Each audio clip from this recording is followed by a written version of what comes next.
Pois é. Aleluia. Aleluia. Amém. Coisas. Amados, nós queremos orar por esse momento. Nós queremos ter um período de oração. Nós estamos para escolher pessoas para cuidar do estado de São Paulo. Não se esqueçam, leve a sua cola para esse momento. Tem que escolher as palavras. Parece que estou lá no Caribe. Nós estamos umas igrejas lá na América Central. Quando a gente vai para lá, a gente tem que escolher as palavras. Parece que a coisa ruim de lá está vindo para cá. Isso é muito ruim, mas vamos lá, vamos escolher as palavras. Nós temos que escolher algumas pessoas para cuidar da região de São Paulo. Nós temos que escolher outras pessoas para cuidar desta grande nação. Não é? E então nós devemos orar. A Bíblia fala que nós devemos orar. Há um texto da Bíblia que diz assim: estarão abertos os meus olhos e atentos os meus ouvidos à oração que se fizer neste lugar. Isso está em 2 Crônicas 7:15. Eu só falo do 14, Mas verso 15: estarão abertos os meus olhos e atentos os meus ouvidos à oração que se fizer neste lugar.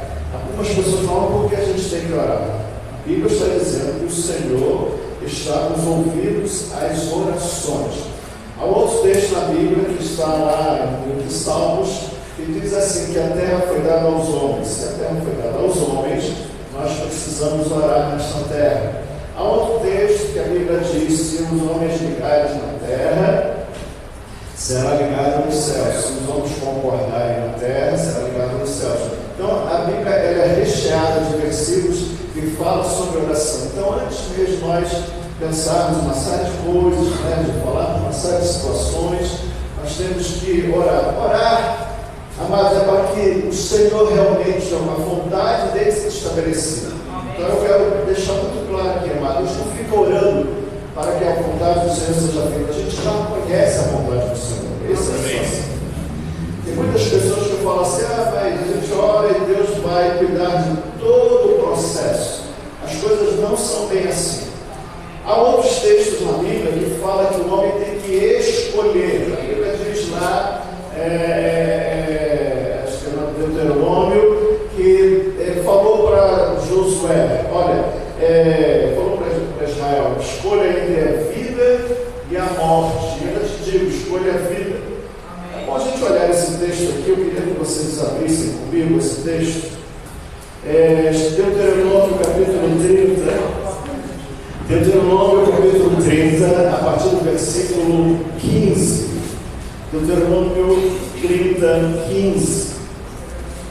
Diz assim: olha, vê que proponho hoje a vida e o bem, a morte e o mal. Preste atenção nesse versículo 16.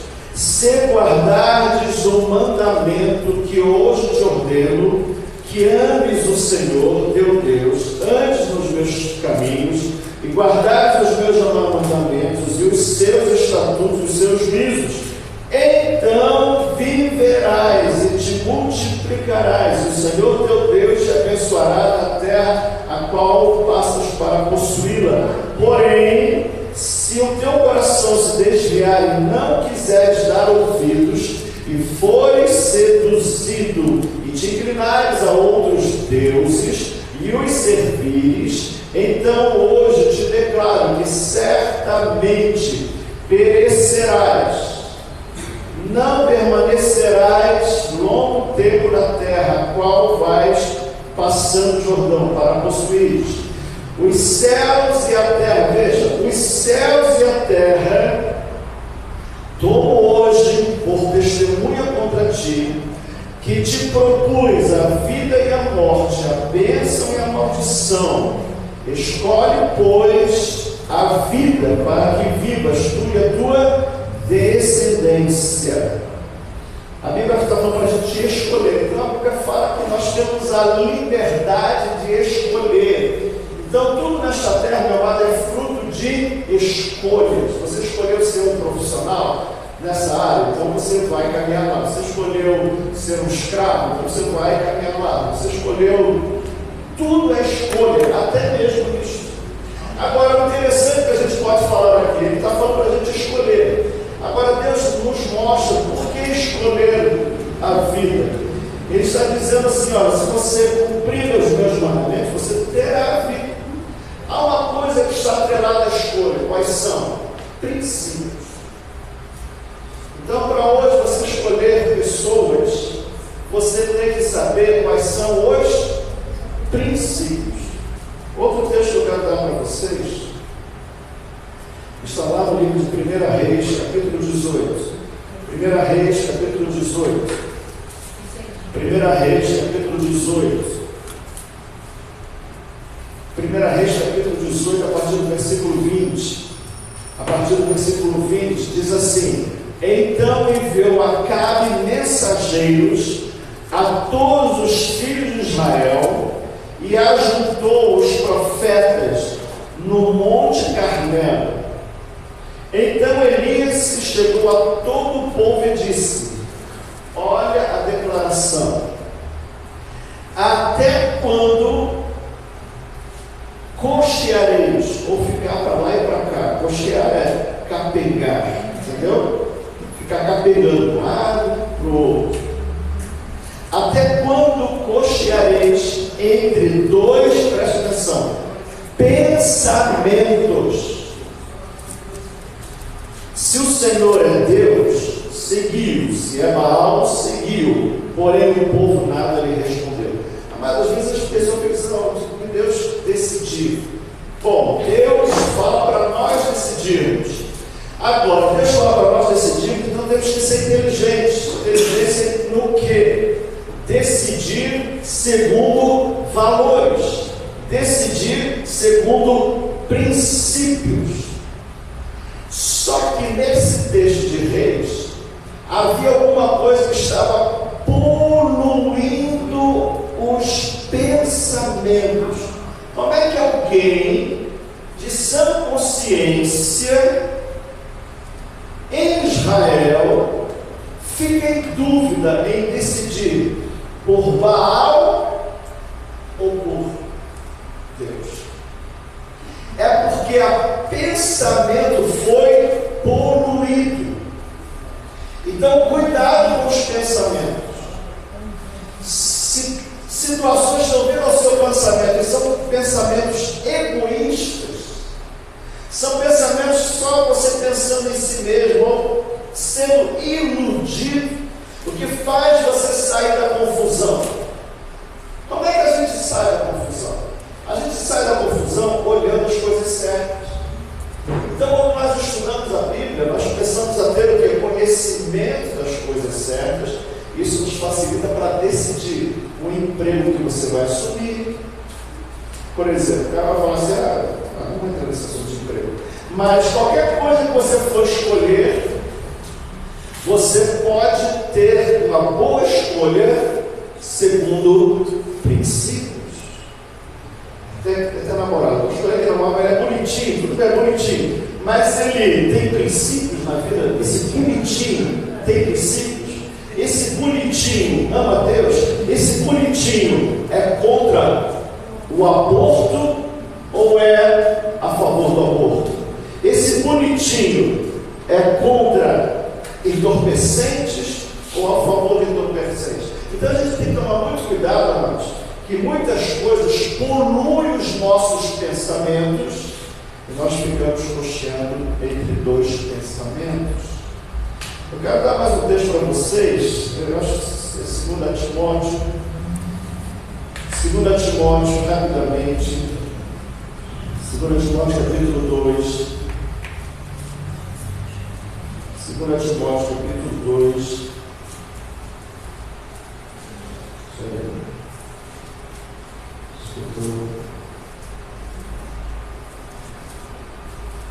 Desculpa, eu texto errado. Desculpa, 1 Timóteo, capítulo 2, desculpa. Preste atenção nesse versículo. Que nós devemos orar, versículo 2, 2 Timóteo 2:2. Nós devemos orar a favor dos reis e de todos que se acham investidos de autoridade, para que vivamos vida tranquila e mansa. Cuidado com esse tranquilo e mansa. Ser tranquilo e ser manso é um ambiente muito bom para você construir. Deixa eu deixar uma frase assim. Ninguém constrói nada em tempos de...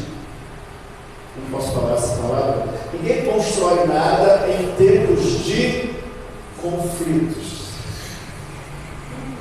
Em tempos de conflitos, nós não construímos. Em tempos de conflitos, nós sobrevivemos. Vou repetir. Em tempos de conflitos, nós não construímos. Em tempos de conflitos, nós sobrevivemos.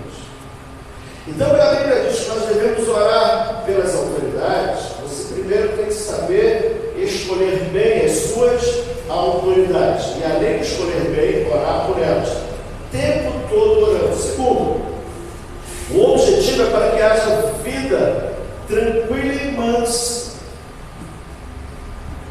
Não é uma visão egoísta, mas é uma busca por um ambiente para a nossa missão. Preste atenção. Vida tranquila e mansa, ninguém está falando de uma pessoa acomodada. Nós estamos falando de nós criarmos um ambiente manso e tranquilo para a gente ter tranquilidade para cumprir aquilo que nós temos que cumprir. Eu já tive em países muito ricos e eu via pessoas muito simples planejando grandes obras. Eu já tive uma cabeleireira, não sei o que o homem fazia, e eles estavam planejando ir para o Haiti, ajudar os refugiados, ajudar os sofrimentos do Haiti. Falaram, poxa, essas pessoas são simples, mas viviam num país tranquilo. Agora, quando você não vive numa situação tranquila, você não vai pensar nem ninguém lá fora, você vai tentar sobreviver. Deu para entender isso? Vocês estão entendendo o que eu estou falando? Infelizmente, eu não posso falar tão abertamente. Então, a gente tem que entender, amados, que tem gente que fala assim, não, mas a igreja cresceu em períodos de guerra. Filho, não vem com essa história. Não me venha com essa história. Vocês talvez nunca estiveram num país lá do outro lado da cortina de ferro para falar isso. Lá do outro lado da cortina de ferro, homens perderam sua vida. Em pouco tempo morreu um grande humor esse homem, o irmão André. Procura na Bíblia. Missão, portas abertas, irmão André. E nunca espere uma perseguição para a igreja crescer. O dia que você começar a ouvir o que aconteceu alguns anos atrás, onde vamos perder a sua vida, você nunca mais vai falar isso. Então agora é hora de escolher certo. Porque se você não escolher certo hoje aqui, a gente vai poder perder a tranquilidade de fazer o trabalho que deve ser feito. Grave isso, amados. Cabe a nós escolher bem. O último texto que eu queria falar para vocês, amados. Eu estou colocando base disso. Se você quiser anotar, não sei se essa coisa pode sair do ar, espero que não, mas eu estou colocando bases para vocês. Não precisam ser levados por qualquer pensamento. Para não serem levados por qualquer pensamento. 2 Timóteo, capítulo 2, 2 Timóteo, capítulo 2, verso 7. 2 Timóteo 2, 7. Com efeito, o mistério da iniquidade já opera e guarda somente que seja afastado aquele que agora o detém. Preste atenção nesse texto. Há muitas pessoas que dizem para mim, pastor, no livro de Apocalipse já mostra a desgraça que vai ser o final da terra. Tudo bem, bonito, você acha muito bonito. bonito isso. Então você vai ficar de braço cruzado, esperando a desgraça chegar. A Bíblia está dizendo para mim, não sei se para você, mas para mim ela diz que há uma resistência.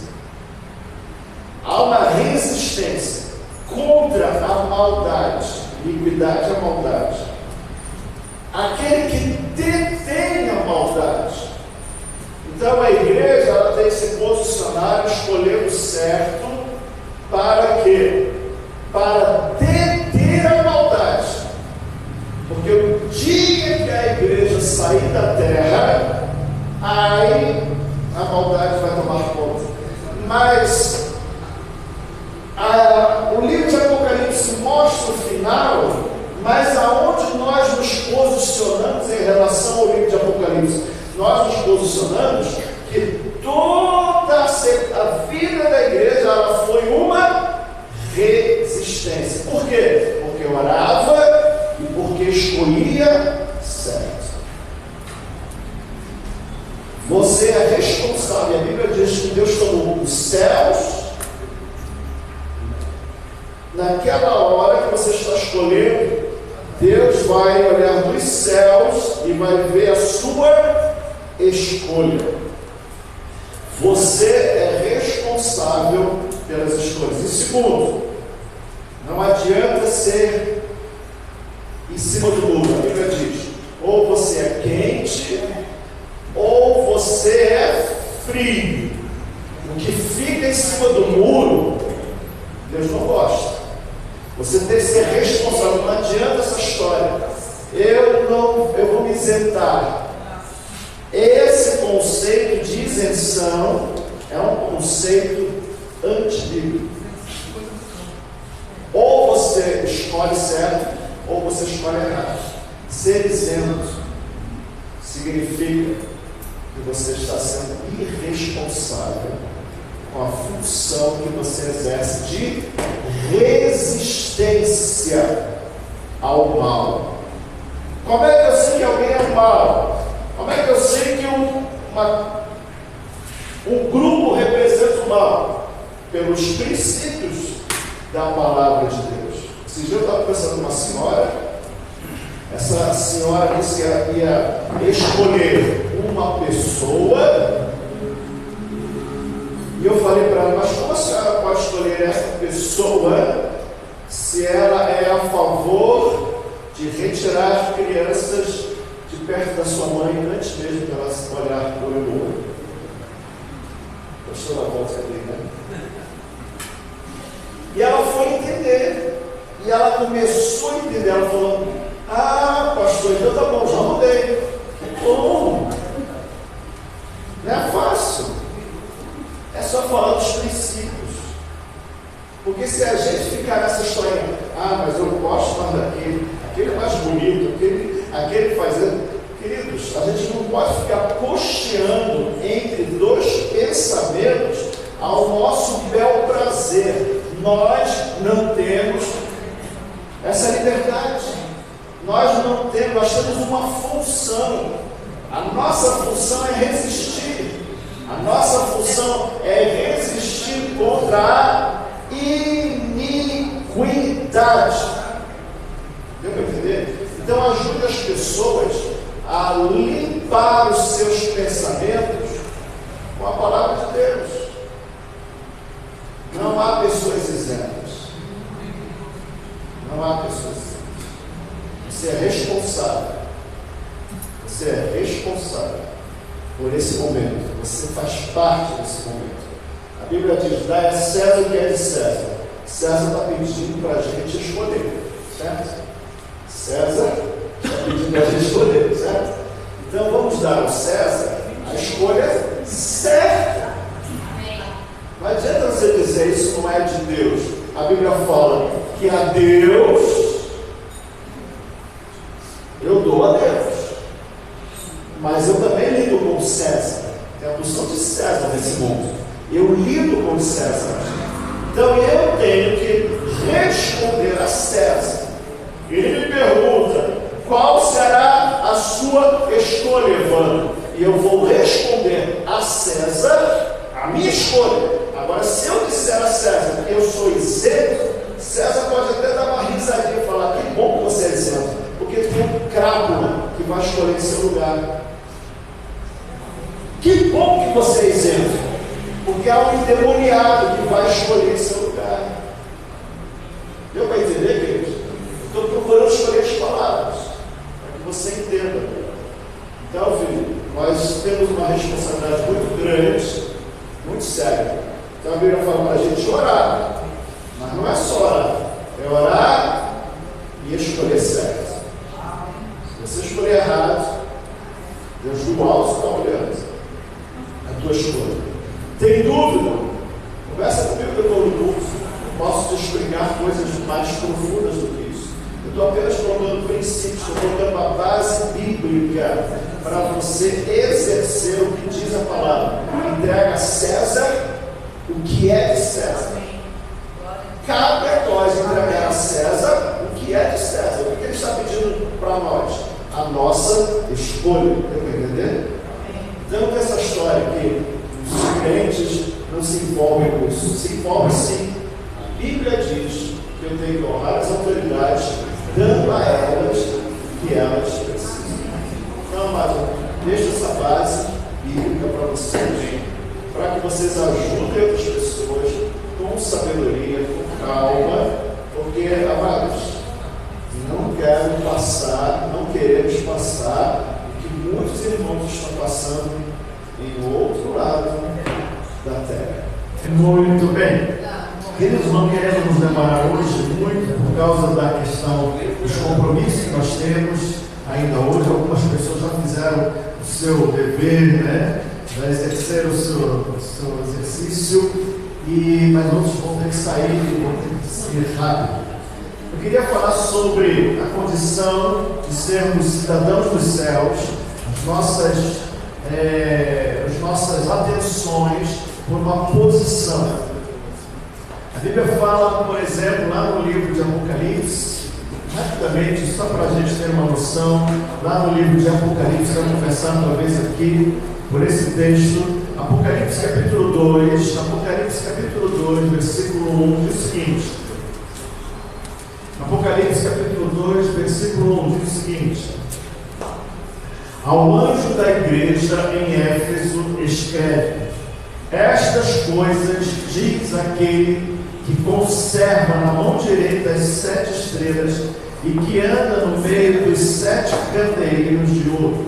Essas 7 igrejas, ou 7 estrelas, são os pastores, e os 7 candeeiros são as 7 igrejas da Ásia. Verso 2: conheço as tuas obras, tanto o teu labor como a tua perseverança, e que não podes suportar homens maus, e que puseste à prova os que a si mesmos se declaram apóstolos e não são, e os achastes mentirosos, e tens perseverança e suportaste provas por causa do meu nome, e não te deixaste esmorecer. Dando uma paradinha aqui, queridos. Esse texto está dizendo que esta igreja trabalhava. Veja, no versículo 2, Deus diz que ele via o trabalho da igreja. Deus falou: eu conheço as tuas obras, eu conheço o teu labor, como também a tua perseverança. Eles não faziam um evento e paravam, eles eram perseverantes em trabalhar, em obrar para a obra do Senhor, para trabalhar a favor do ministério do Senhor, a favor das missões. E mais ainda, além de trabalhar, e esse trabalho envolve o esforço. Aqui, por exemplo, na igreja, a gente trabalha muito, tem que chegar cedo, arrumar o som, arrumar aqui, falar, ligar para as pessoas, visitar, ensinar a palavra, através de lives, através de visita. Tudo isso é trabalho. E além de todo esse trabalho que nós vemos, ainda diz mais: que não podeis suportar homens maus. Amados, com todo esse trabalho, a gente tem que lidar ainda, por exemplo, com fofoqueiros, homens que vão contra, homens que criam intrigas. Quer dizer, quando você trabalha num ambiente de segurança, gostoso, todo mundo te apoiando, é uma delícia. Mas o trabalho em lugar nenhum do mundo é assim. Além de você ter que enfrentar o diabo, nós temos que enfrentar muitas das vezes os filhos do diabo. Além de enfrentar o diabão, você tem que enfrentar o filho do diabo, que vai contra você, que quer puxar o seu tapete, que quer fazer fofoca, que quer te desanimar, critica e não faz nada. Quer dizer, isso tudo é muito trabalho. Se talvez nós, às vezes, temos muito trabalho de cuidar de um filho só, 2 filhos ou 3 filhos, tanto que você imaginar, a igreja tem que se preocupar com todos os outros e outras famílias. Então, Deus ele está vendo esse trabalho, está vendo a perseverança desse trabalho, está vendo a dedicação desse trabalho, está vendo o suportar homens maus e mais. E que puseste à prova os que a si mesmos se declaram apóstolos e não são, e os achaste mentirosos. Há muitos ainda que querem se colocar como lideranças, há muitos espertalhões que querem fazer seus grupinhos, que querem exercer liderança sem autorização dos seus líderes. Então, além disso tudo, nós temos que vigiar com aqueles que se vestem como ovelhas, mas são lobos, que querem arrancar vantagem dentro da obra de Deus. Mas todas essas tensões nós passamos como igreja, em qualquer igreja, não é a igreja do Brasil, não é a igreja lá fora, em qualquer igreja nós passamos por esses problemas. E mais, Deus olha que tens, novamente, perseverança e suportastes provas por causa do meu nome. Muitas das vezes, mas são provas por causa do nome do Senhor. Muitas das vezes nós somos tentados em largar tudo. Isso está muito pesado para mim. Mas por causa do nome do Senhor, nós suportamos os desafios. A obra de Deus parece fácil, mas não é. Quando a gente anda nos bastidores, nós começamos a ver quantas pressões por fora e por dentro.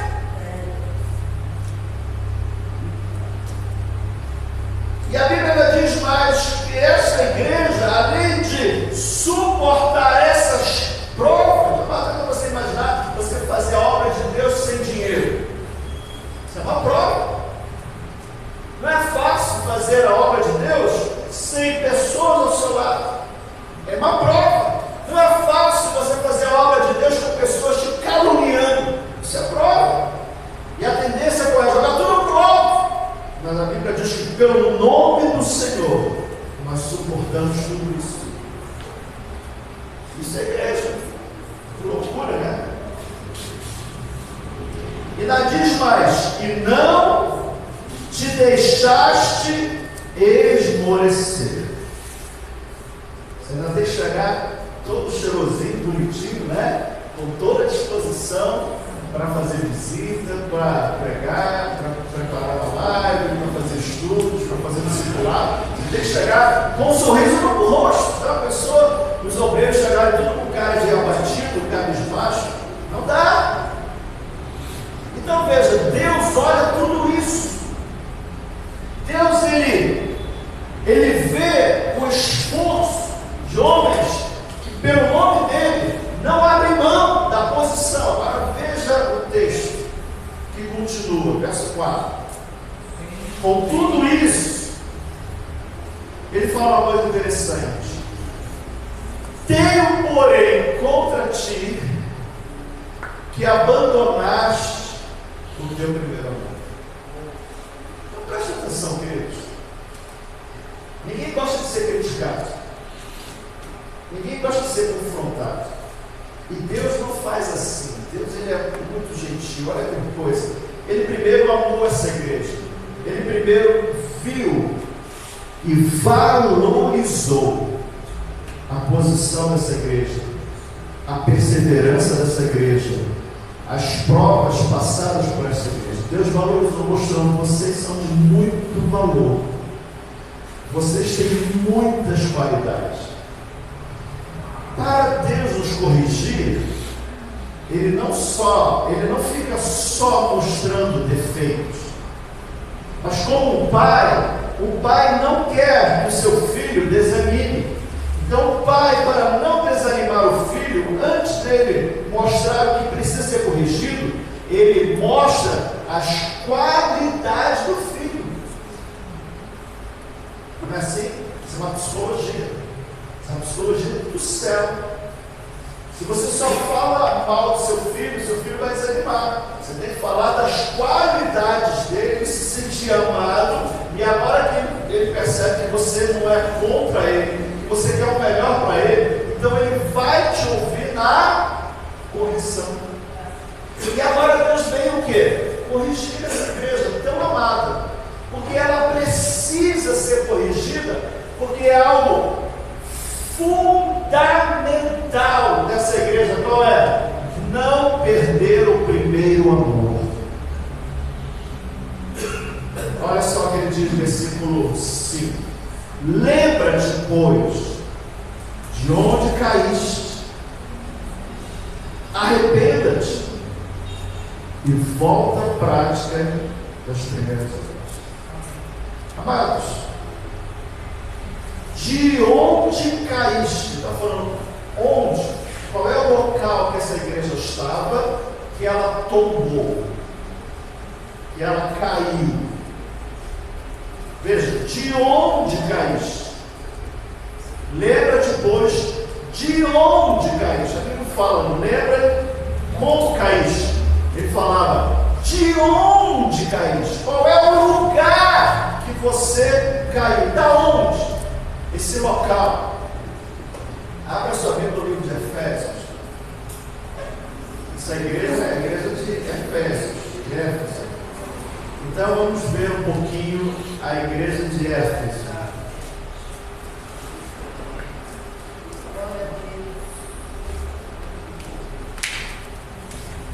Capítulo 2. Efésios capítulo 2.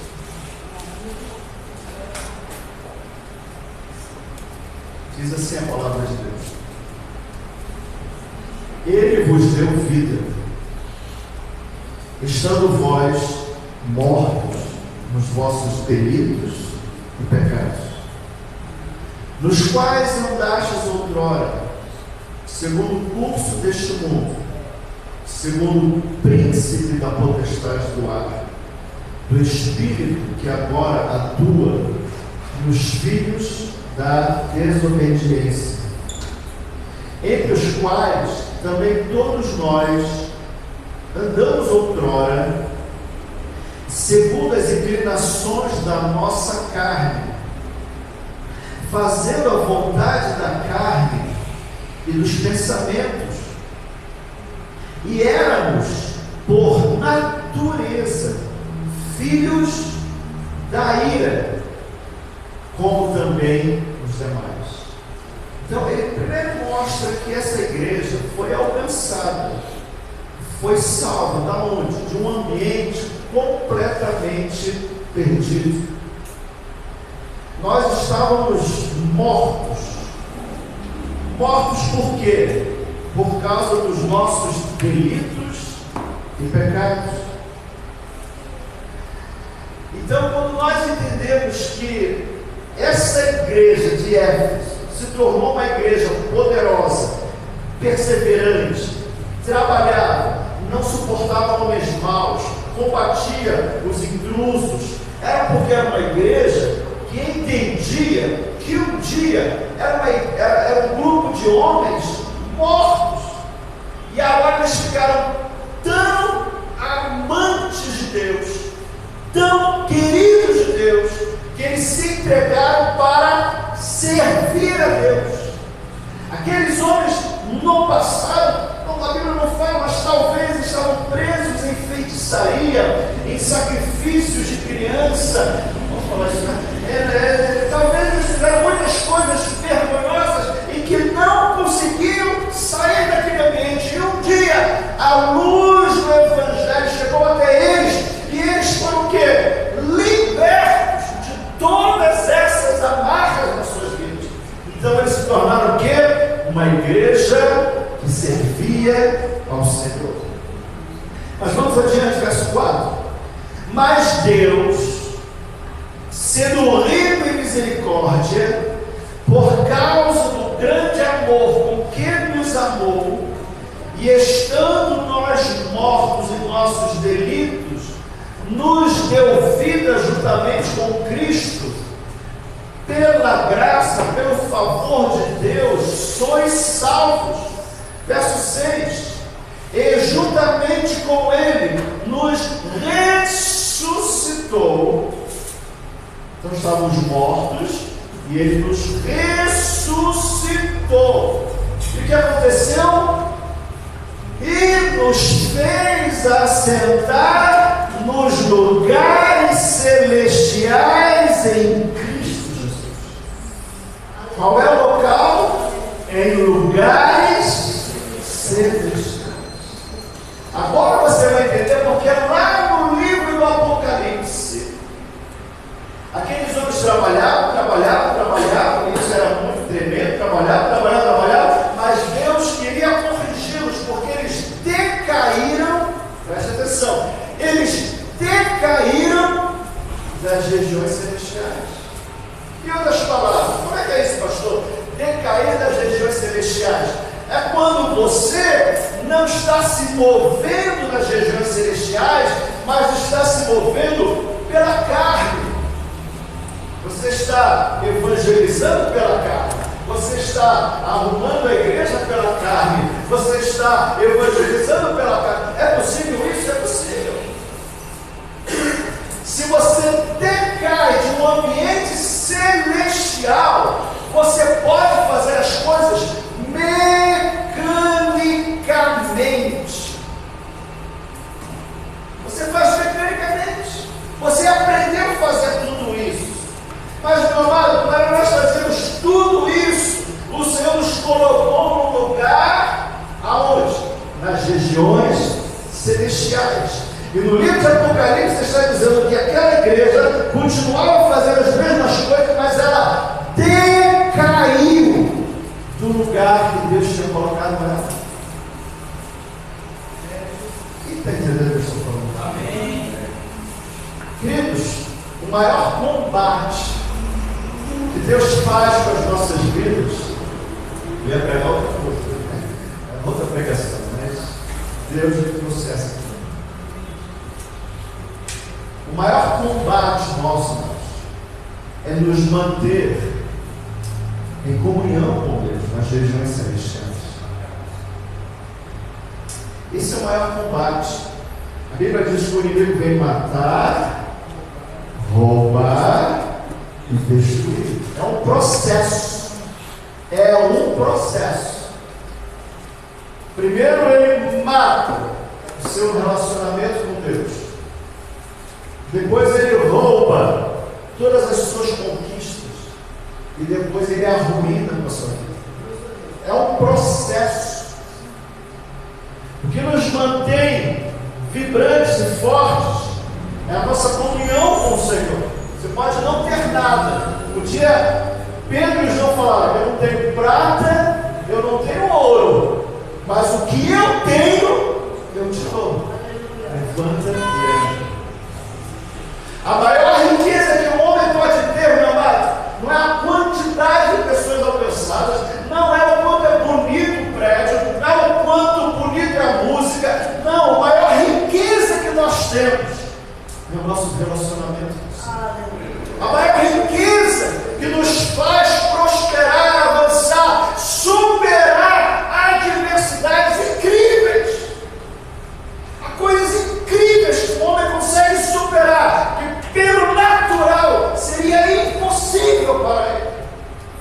Mas só era possível porque ele está aonde? Na você hoje, meu amado, a ir novamente para as regiões celestiais. Pastor, como é que eu vou para as regiões celestiais? Mas o valor de você falar com Deus, de você orar, de você adorar o Senhor, de você entrar na presença dEle pela oração, pelo elogio, pelo louvor, pela submissão, por você se entregar a Ele e falar: Senhor, eu quero estar com o Senhor. Você começa a se aproximar de Deus.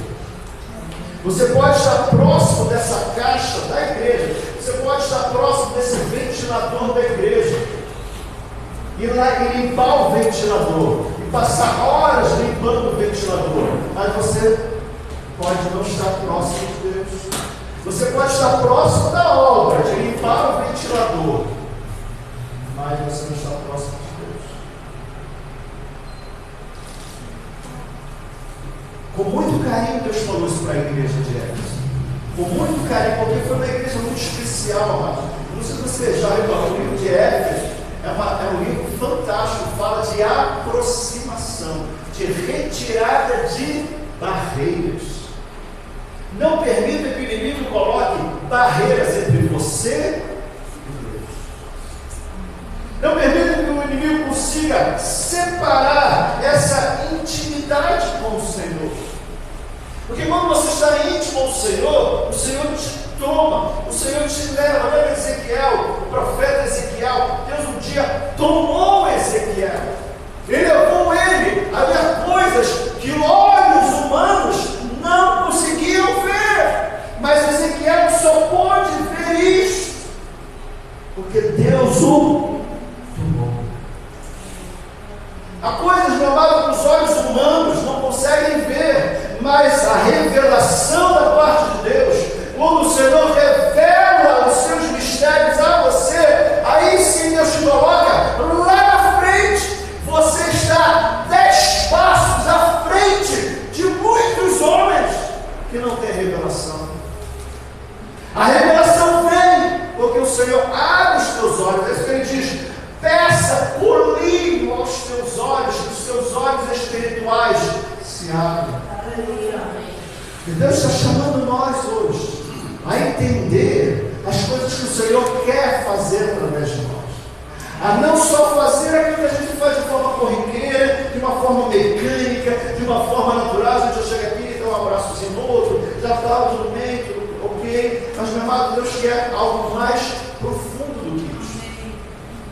A questão de termos revelação da parte do Senhor. E quando nós temos revelação, aquilo nos surpreende, aquilo mexe conosco, aquilo nos coloca numa outra posição. O Senhor nos coloca numa outra caminhada, o Senhor nos coloca numa outra vigília, numa outra vigilância. Muitas das vezes Deus me traz sonhos, muitas vezes Deus me traz revelação, eu começo a prestar mais atenção naquilo que o Senhor está me chamando a atenção, porque é o ponto principal para que as outras coisas não sejam roubadas da minha vida. É por onde o inimigo quer entrar na minha vida, é por onde o inimigo quer me derrubar. Então o Senhor se antepõe, essa palavra, vem à frente, já mostra as artimanhas do inimigo, para que eu não seja roubado, para que eu não seja destruído. Diga a pessoa que fala: você precisa de revelação da parte de Deus. Mas Deus quer falar com você. Deus quer falar comigo. Amados, quando nós entendemos isso, a sua oração começa a ser diferente. Em vez de ficar só pensando: Senhor, dá um ventilador novo para a igreja, dá um ventilador novo para a igreja, dá um ar-condicionado na igreja. Em vez de você ficar orando só por isso, a tua oração é esta: Senhor, dá-nos revelação. Fala o que está em seu coração. Mostra o que o Senhor quer nos mostrar para nós não cairmos. Dá-nos discernimento para não sermos enganados pelas pessoas. Dá-nos visão para não sermos passados para trás pelo inimigo. Dá-nos visão, dá-nos entendimento para não sermos confundidos, até mesmo pelos nossos sentimentos. Quantas das vezes eu e minha esposa que tomar alguma decisão, porque nós estamos em campos opostos, ela pensa uma coisa, eu penso outra. Então nós temos que orar para que o Senhor revele o caminho seguro para nós passarmos como casal. Precisamos de quê? Revelação. Revelação. Isso vem da parte do Senhor. Por isso, amado, com muito carinho, Deus falou no livro de Efésios, ou melhor, para a igreja de Efésios, da cidade de Éfeso, porque Deus não queria perder esse amor que aquela igreja tinha. Porém, ela não estava percebendo que ela estava decaindo de uma posição muito mais poderosa do que simplesmente confrontar pecadores, do que simplesmente você evangelizar pessoas. Há uma posição maior. Amados, os fariseus falavam as verdades, mas eles não tinham resultados. Por quê? Porque eles falavam simplesmente pela carne. Não tinham revelação. Entrar por esse campo vai longe essa pregação, mas faltava aos fariseus, não a palavra, mas faltava revelação da palavra. Os fariseus estavam diante do Pai da vida, estavam diante do Príncipe da Paz, estavam diante do Messias, e eles não conseguiam ver.